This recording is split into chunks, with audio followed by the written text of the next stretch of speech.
La décision du CNSA déchargeant Pierre Lombi de toute paternité du MSR a créé des remous dans la classe politique. Jeudi, la direction du parti est sortie de son silence pour dénoncer la voie de l'illégalité choisie par le CNSA. Au terme de l'accord de la Saint-Sylvestre, le dernier mot revient au vice-premier ministre en charge de l'Intérieur. Est-ce ce dernier va se laisser guider par le CNSA ou travailler au rétablissement de Pierre Lombi dans ses droits? Placé devant ses responsabilités, Henri Mauva a entre ses mains la gâchette pour une décrispation politique en bonne et due forme. Le VPM en charge de l'intérieur et sécurité de la RDC, Henri Mauva Sakani. Un pas en avant, deux pas en arrière. C'est la lecture qu'on se fait de la décision rendue publique, le mercredi 21 mars 2018, par le CNSA au terme de sa séance plénière extraordinaire qui s'est penchée sur la lancinante question de dédoublement des partis politiques, particulièrement ceux du G7.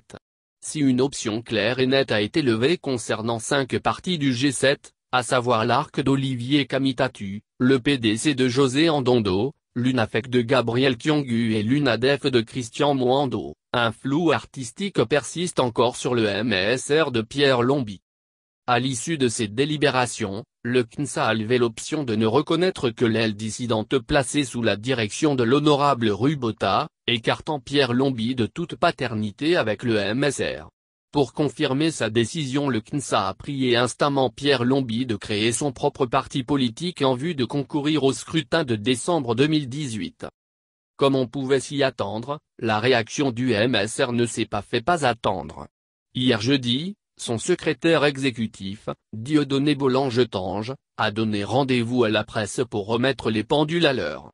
Sans surprise, le MSR, qui se reconnaît toujours en Pierre Lombi, trouve inappropriée l'option levée au niveau du CNSA.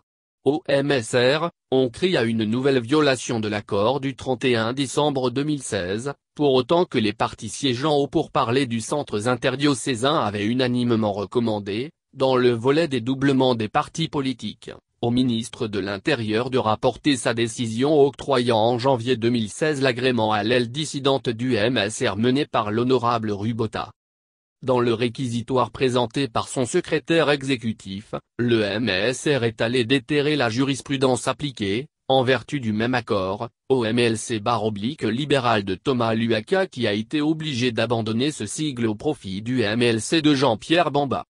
Pourquoi cette politique de deux poids, deux mesures, s'est alors écrié Bollange-Tange avant de se demander, en quoi le MSR de Pierre Lombi fait-il exception, alors qu'une option claire et nette a levé par toutes les parties signataires à l'accord du 31 décembre 2016. Mauva en sapeur-pompier. Néanmoins, au MSR, on continue à croire que rien n'est encore perdu. Parce que le CNSA dit avoir agi en vertu de l'accord de la Saint-Sylvestre, le MSR continue à défendre le compromis repris dans le même compromis politique. Son secrétaire exécutif n'a pas fait dans la dentelle, le MSR est un et indivisible. C'est le même qui a aligné des candidats en 2006 et 2011. C'est aussi le même qui a continué à siéger dans la MP.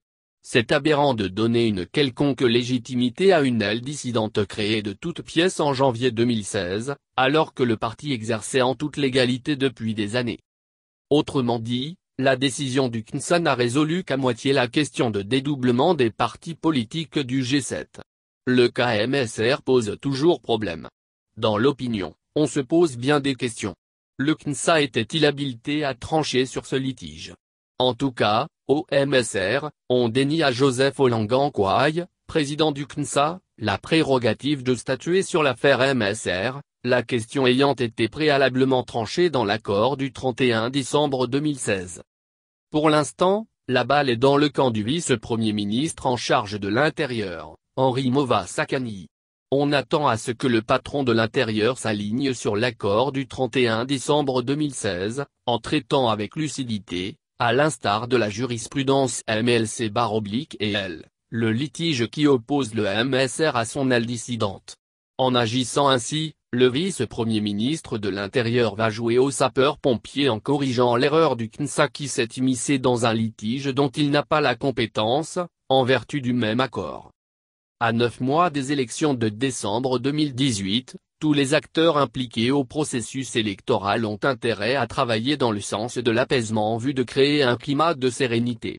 Certes, un pas significatif vient d'être franchi dans le sens de la fin de dédoublement des partis politiques. Mais, traiter la question à moitié ne ferait qu'exacerber la crise politique alors que tout le monde appelle à la décrispation politique. Henri Mauva n'a aucun intérêt à jeter de l'huile sur le feu. Il n'est donc pas trop tard pour le vice-premier ministre de l'Intérieur, autorité nommée dans l'accord du 31 décembre, pour éteindre le feu.